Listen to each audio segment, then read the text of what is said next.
Well, good evening, everybody. My name is Peter Conlon, and I'm the chair of the Addison Central School District Board.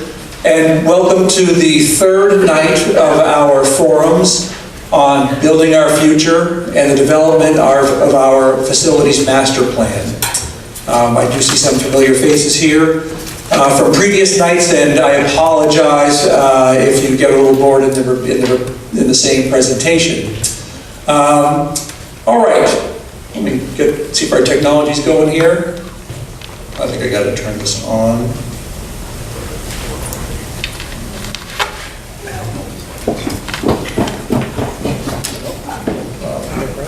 I can't see.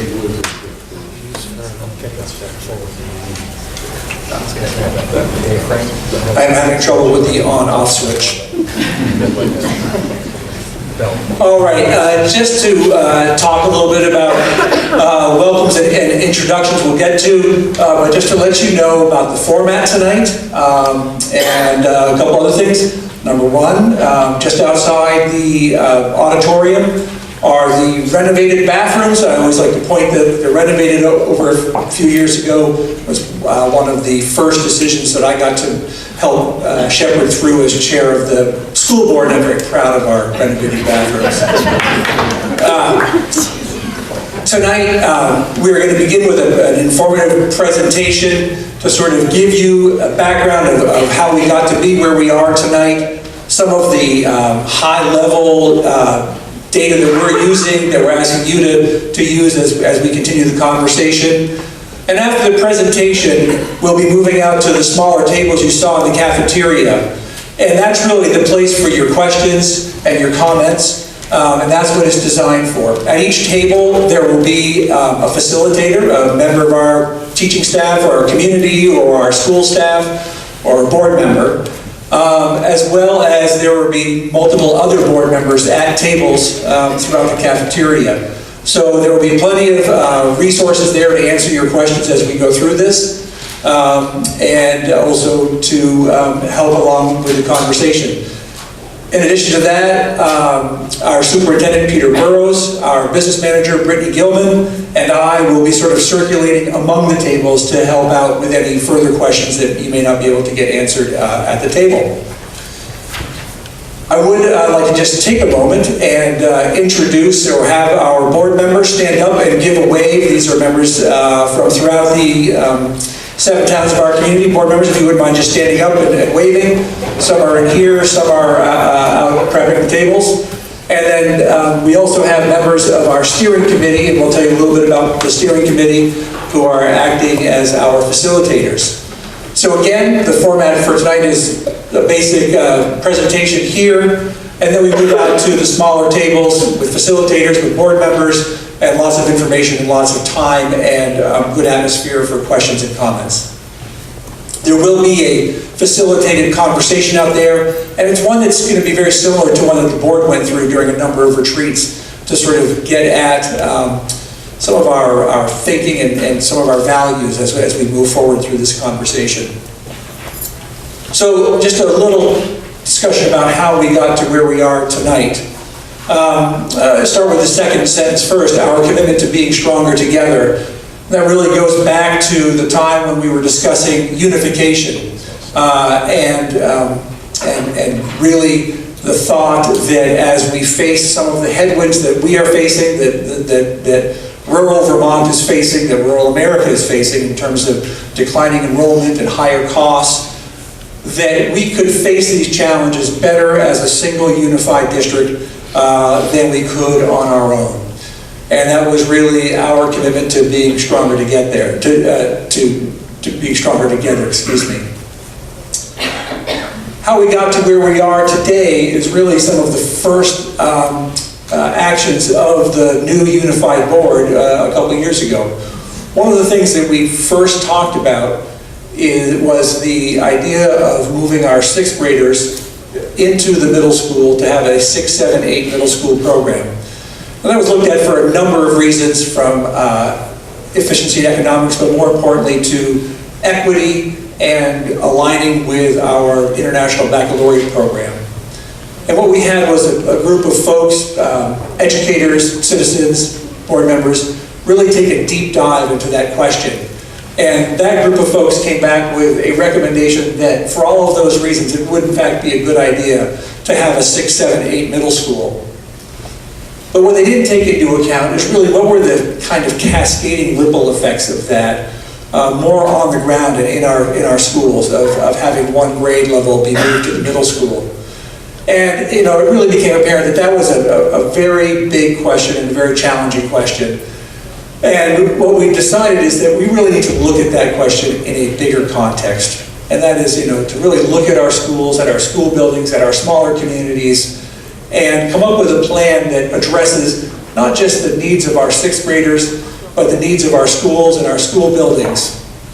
And that got us to creating a facilities master plan process. And I think the idea being that we would take a look at what we have and start thinking about what direction do we want to take for the future, 10 years in the future. And the idea being that rather than reacting to things like, oh my gosh, next year a family of 4 is leaving our town, and we need to react to that, or oh my gosh, the roof needs to be replaced, we need to react to that, but to really be thinking, okay, how do we create a system that plans for that plans for declining enrollment, that plans for the facilities needs that we have in all of our buildings, and makes decisions that are proactive rather than reactive. That was really kind of the guiding premise behind the idea. And it was really based on a board belief, and that was borne out in our conversations with the community in the fall, that the status quo of just sort of continuing on as we are was unsustainable. And that's really unsustainable from a bunch of different directions, from economic, with declining enrollment and higher per pupil costs and taxes, but more also, in addition to looking at it through our students and their educational experience, and how do we adjust for the number of students in our schools, and what do kids need for a 21st century education. Which of course brings us to a word that we talk about a lot as we go forth, and that is equity. And really, equity meaning how do we strive to always make sure that every student has what they need to be successful. It's not the same as equal, which is making sure that every student has the same, but more that every student has what they need to be successful in their time in our school system. And we also, keep a sharp eye on student excellence, and we'll talk a little bit more about that. So this has been a process in the making. As I said, we really started talking about it back in September of 2017. The board took it on as a way to sort of get back to, in reaction to the 6th grade study, get back to planning from the ground up. But it quickly became apparent that with a board of 13 that has a lot of other responsibilities to work on, that we were going to need a little help. So we created an ACSD Facilities Master Plan Steering Committee. And that's been a group of folks who are teachers, who are administrators, who are citizens, who are board members, coming together and really coming up with a process. They weren't dealing with the decision making, but more about how do we do this in a way that engages the community, that's thoughtful, that takes time, that is needed, and that's what they have been working on. And I would say that they have been working really hard on trying to do their best to come up with a program that works. In November, we had our first series of 3 community dialogues. Like this session, it was essentially the same program each night. That was a very high-level look at sort of ideas, looking at our district from a very eagle's eye view, and batted around different ideas. And what happened was we gathered that information, other data as a board, and sort of went into our own conversation over a series of 3 retreats during February. We met. We went through a number of exercises, very, very similar to what we're doing tonight, to produce a conversation that would say, okay, what are our values as we go forward and we take a 10-year look? We didn't get down into nitty-gritty playing chess with various pieces of the board, but it was really about values and what's important and where do we go from there? Here we are in April 2019, our second round of community dialogues. This is our third evening of them. We appreciate everybody turning out for them. And now the process will repeat again, where the board will sort of take what they've learned, take the input, perhaps further data that's come along, and have a number of retreats and really try to digest it and come up with a facilities master plan sometime during this summer. And I think I may have erred in not spending enough time in our previous presentations the last couple of times to talk about what that means. And the facilities master plan will not be a document necessarily that says specifically this, this, and this, and that's it, and we're done. It is really to take the board in a more specific direction to guide this board as well as the boards of the future in looking at our facilities. It's not the end of the road, it's really the start of a much more in-depth, deeper dive road, because really nothing that would be proposed in it could go forward rapidly without serious analysis of our school buildings, how they're how they're really used within them. Look at really everything that encompasses our children's education, how we can make that children's education better, its impact on community, and many of the other things that you would find to be most obvious. It's not so. It will require not just strong analysis by the board, but thereafter, it's not the last time we are talking with the community in whatever format going forward. So, how have we been going about it as a board, looking at these issues, and how would we like you to take a look at it tonight as we discuss some scenarios that the board also discussed? One, of course, is a constant, sharp focus on our students and their success and their educational experience. Equity, again, is a word we use all the time, and it's really making sure that every student in our system has what they need to be successful. And then, of course, as a board, and really as a community, we need to think about the financial realities that we are all facing. This is obviously a very big deal in our school system. We are among a high spending district in terms of per pupil costs, and that challenge will only continue, especially if we stay the way we are. So this is really the lens that we as a board have been using to look at our schools today and in the future. So let's get down to some data, and I just want to say that a lot of the data tonight is it's generalized, it's high level, it's not highly specific. But here is a look at Addison Central School District actual and forecasted enrollment for the future. And as you can see, it's a downward trend. I'm sure that's not news to any of you. This has been a statewide issue. I think that if you were to turn that into an average line, it really wouldn't look significantly different than the average line when we look at statewide enrollment going forward. Some parts of the state, it's a much more dramatic drop-off. Some parts of the state, like Chittenden County, it isn't.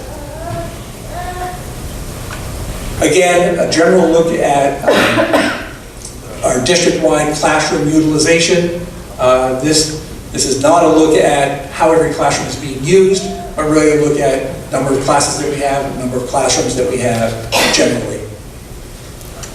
Here is another look at classroom utilization by building. Again, it's looking at a general look at classrooms and classes, and we certainly know that over time an empty space gets filled up, and especially as the needs of our students might change over time. One of those things that we would have to look at in much greater detail as we went forward. This is another look at it if we were to take into the original conversation about the 6th grade being in MUMS. That changes again the classroom utilization, certainly at MUMS, but conversely also at all of our schools, all of our elementary schools in the district. This is a look at some general studies that we have done of our school buildings and what their needs are. what we really discovered after coming together and really taking a focus on facilities, having a facilities manager and who was an assistant, is that, you know, we haven't, and I was on the UD3 board for many years before being on the big board. You know, we haven't done all that we could do to maintain our buildings. It's not surprising.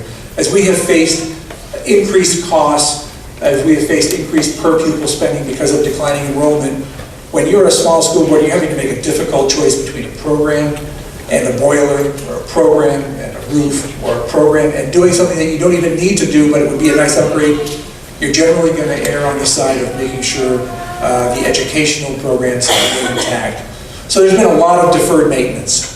So we have two looks here. The blue is an assessment we did back in 2017 by a company that does this nationwide. They kind of come in, do a blitz look at all the buildings, look at their facilities like boilers and all the infrastructure you think about, look at their perceived useful lives. When is that going to run out? Many of our stuff is beyond their useful lives, but you know, by retrofitting we can make things work. And they came up with some numbers for us. We then turned that report over and then some initial analysis to a company called REARC, which is a Vermont-based company with a lot of experience with assisting architects in engineering new school buildings and renovating school buildings. And they basically gave us some sobering analysis, and yes, we've seen these reports before. They're generally off by about double or half. And then what we do know is that A, 2 years have passed and things are more expensive, and that B, they're really looking at kind of some minimal upgrades to bring you up to where you should be infrastructure-wise, but it doesn't necessarily tackle things like efficient windows and some other needs. So they took another look at it. This was not an in-depth, really combing through the buildings kind of look. That's an expensive prospect. We weren't there yet. That would be part of something as we move forward with a master plan where we really need to get that high-level analysis. But we asked them to give us a much more generalized analysis. And these are the numbers that we came up with. And again, what they said is to sort of bring us all up to where we need to be, and we'll show you how it splits out. You're looking at a cost of about $61.5 million. And, you know, and for tonight's purposes, this is really a number to be using as a baseline for comparing. We know that to really get that number fixed correctly, it requires a team of engineers to come into all of our schools and comb through in a high-level way to get the more fixed, you know, better number. But really, this comes down to investment, and you know, as we know that we got to spend money. We know that a bond will have to come for our district within several years in order to address some of these needs. And so, part of the reason for this master plan is to say, okay, how do we best use the taxpayers' money? How do we to not only be efficient, but also to give our students the best possible experience we can for the money. So obviously we'd like to ensure we are maximizing our resources. But again, this is a big number. It can't be done all at once because it's so big. So we really must take a thoughtful look at where we make our investments and how we make our investments. So as I said, we had a nice set of 3 forums back in the fall. And we learned some things. The idea that the status quo was not an option was strongly embraced by the folks, at least who attended and sent in notes later. There was obviously concern about the impact on smaller communities. A lot of folks, you know, really since the day we started talking about unification, there's been a strong sort of focus on, you know, what does this mean to our smaller communities? What does it mean to have a single board governing our whole district? And of course, when we talk about facilities, there's no doubt that that's a high level concern. And you know, what we were encouraged by was that the people who came out and said, talked about it in a way that said, these are all of our kids, these are all of our schools, and we really need to be thinking about the best solutions together. So, after tonight, the board's going to take a look at all of our feedback and what our next steps are, and really kind of reflect on it and figure out how we're going to move forward so that we can both improve the student experience while developing a sustainable approach to long-range investment in our buildings. And again, it kind of goes back to that focus through the lenses of student success, of equity, and financial responsibility. So, when we look at this as a board, we said, okay, we can't look at this all at once, let's try to break it down into categories. And what we chose to do was kind of look at our elementary schools as one category, the middle school as a category, and the high school as a category. Each has its own facilities needs in terms of building needs and costs, but each has its own sort of dynamic as well when it comes to educating our students.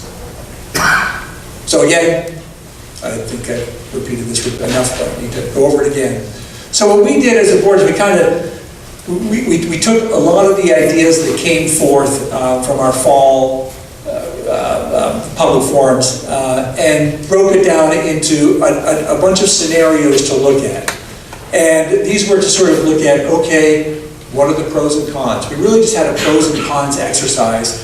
And what that really helped us do was kind of zero in on questions of equity, of efficiency, of opportunity for our students, and used these scenarios as a vehicle to talk about that.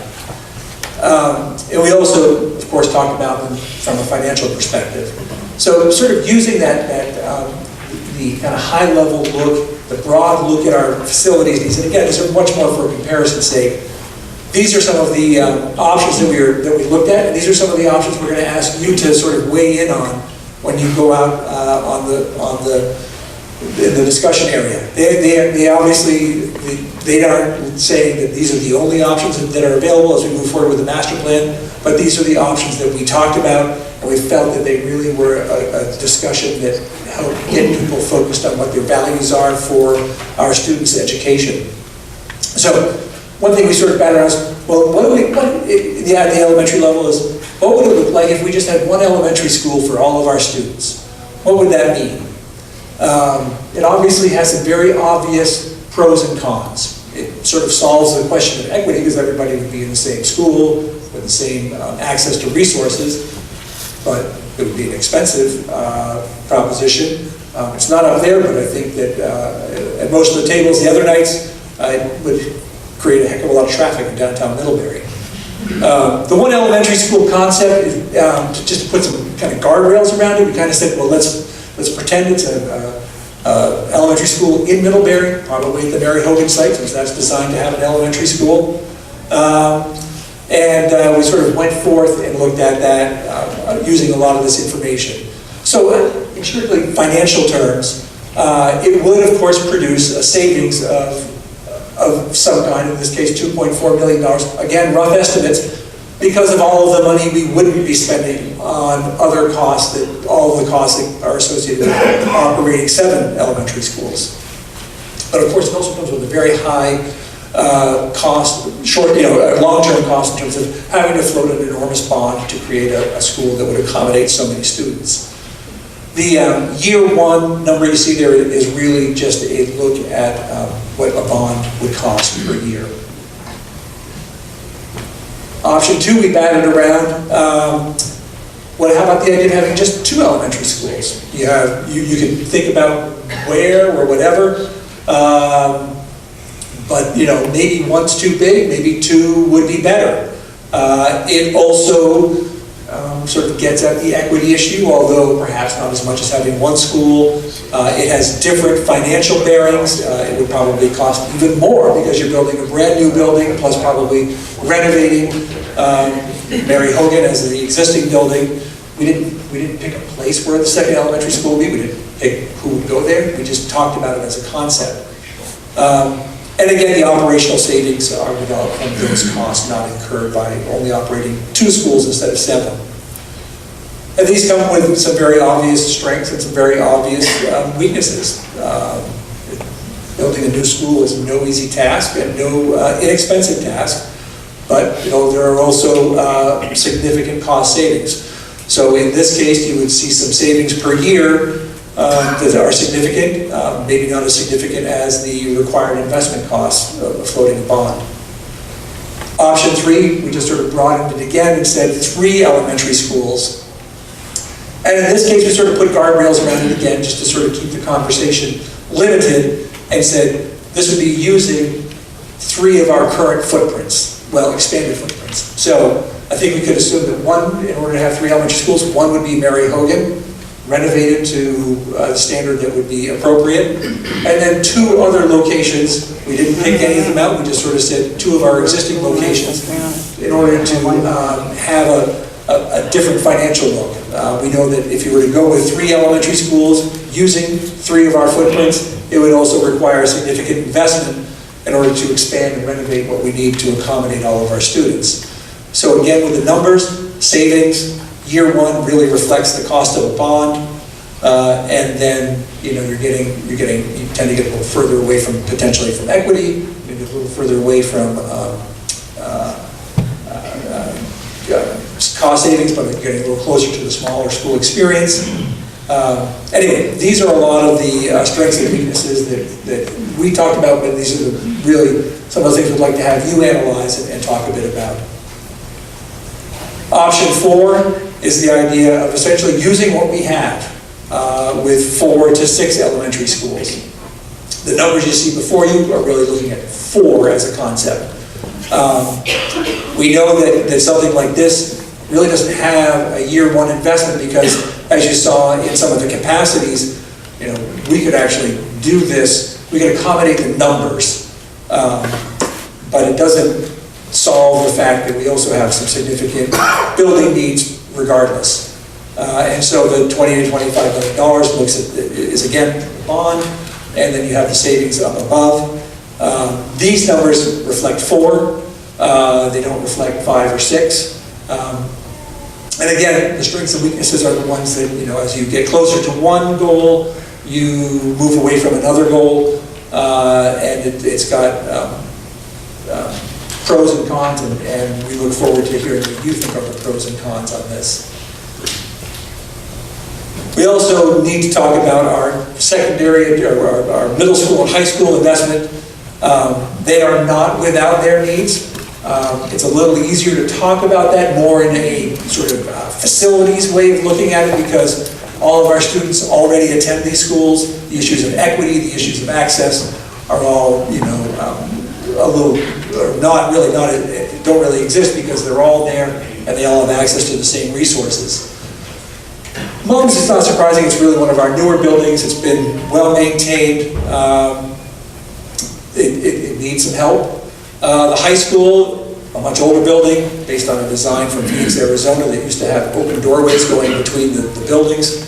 And it has not had a makeover since the mid-90s, and it has its own renovation costs. And these are really looking at things such as infrastructure and paving, and many of you who've driven through our parking lots know that we could use some paving. There's fire safety upgrades, that sort of thing. So as we ask you to go out there and really talk about this, toward the end, what we'll be saying is, okay, so we've got a limited capacity. Where are our priorities? Should we really be spending a lot of money on our high school? Can we get by with sort of band-aiding it? Same with our middle school. And how does that balance in terms of our elementary school needs? And I know many of you here are from various communities, and you have your own sort of unique experience to your elementary school. And that can certainly help shape your thought in terms of building needs. So at this point, I'm going to turn the microphone over to Bob Mason. Bob has been helping the board throughout this process. He comes to us with a lot of experience as a business manager, a board member, working in Vermont, and has really been helping us focus our conversations so that we didn't go off on tangents in different ways. And he's going to talk a little bit about the process tonight and what comes next.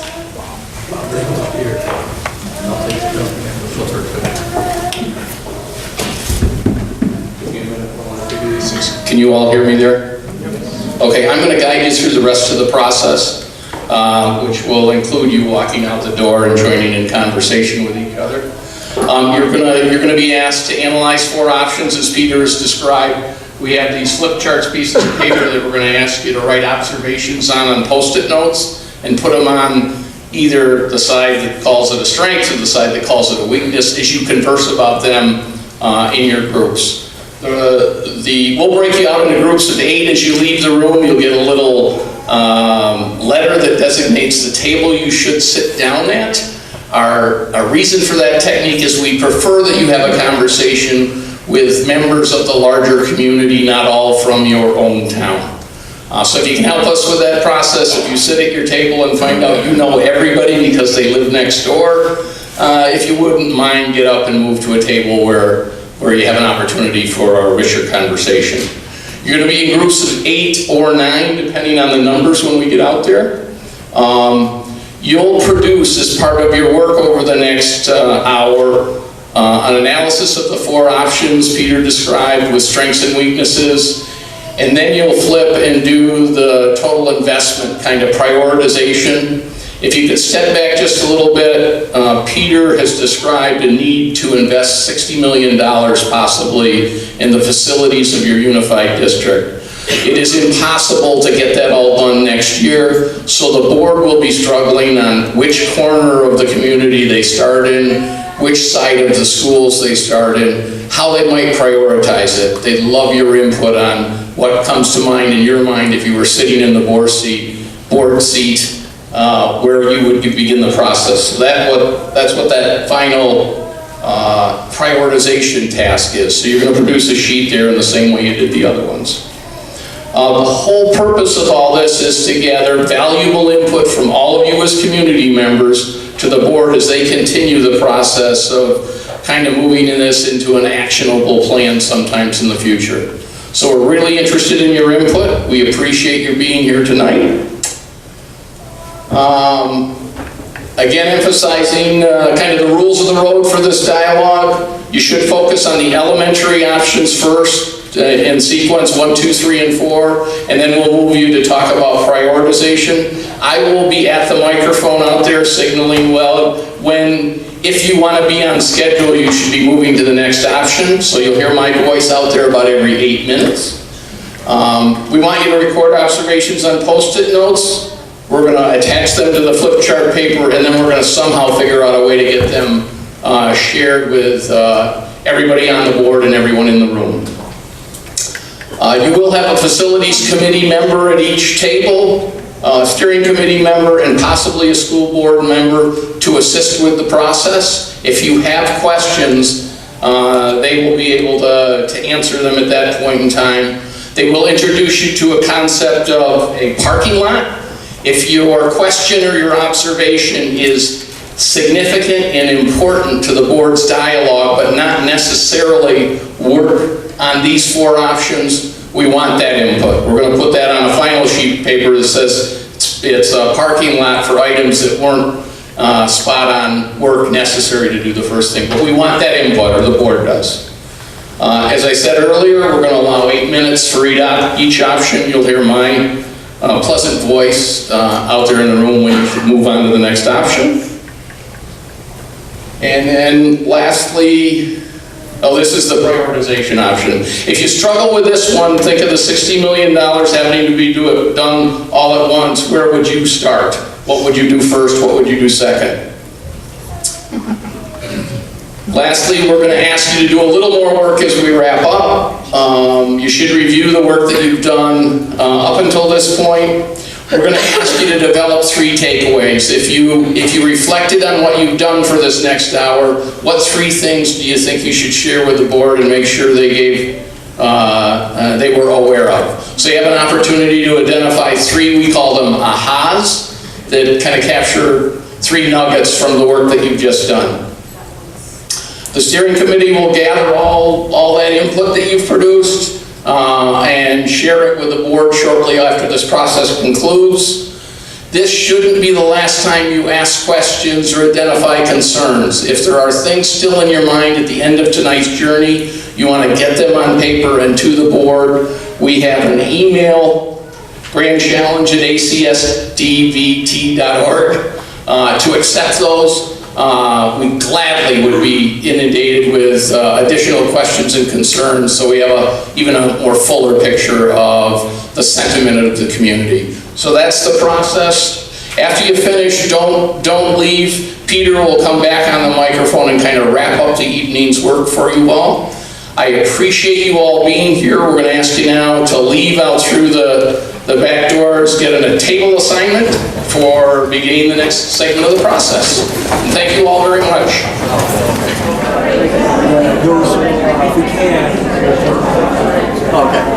Okay, yeah. I just want to see.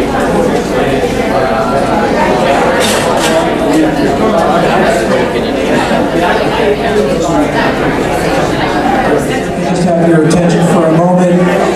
I'm just watching the clock, and sort of our allotted time has wrapped up. However, if you want to continue talking, you're certainly welcome to. You all are. Anyway, I just want to take a moment to thank everybody for showing up tonight. It's been a great turnout. I've had the pleasure of going among tables and listening to the conversation, looking at some of the thoughts, and it was all enlightening. It was all thoughtful. It was frankly very well done by all of you. Please keep us in mind. Remember the email address of grandchallenge@acsdvt.org. And please drive home safely, and thank you again for coming out and spending so much time with us.